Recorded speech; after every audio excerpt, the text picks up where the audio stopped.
Can AI actually code a playable 3D game in one shot? Today I'm testing the big three, ChatGPT, Gemini, and Claude. I've created a master prompt that asks for a fully functional Subway Surfers clone using HTML5 Canvas, specifically requesting a 3D perspective and neon visuals. The process is the same for all three models. I paste the prompt, copy the generated code, open a simple notepad on my PC, and paste it. Important step. When saving, I name the file and add the extension .html.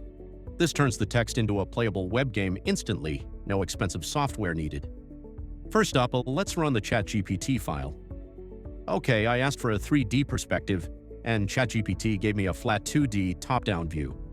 Technically, the code works, there are no errors, but it completely failed the visual assignment. It looks like a prototype from the 1980s. Not impressed. Next, let's try Google's Gemini. I'm grabbing the codes,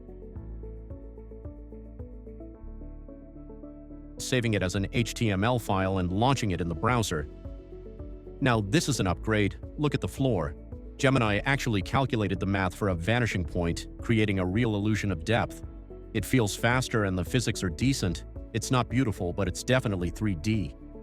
Finally, the reigning champion of coding, Claude 3.5 Sonnet. I paste the same master prompt. Let's save the file and see the result. Wow, just look at the difference. Claude didn't just write code, it understood the aesthetic. It added neon glow effects using CSS shadows, a proper UI, and smooth animations. This actually looks like a game you'd want to play. The verdict is clear. For basic logic, Gemini is solid. But if you want professional-looking web apps with zero coding knowledge, Claude is the king. I've pinned the master prompt in the description so you can try this yourself. Don't forget to like and subscribe for more AI experiments.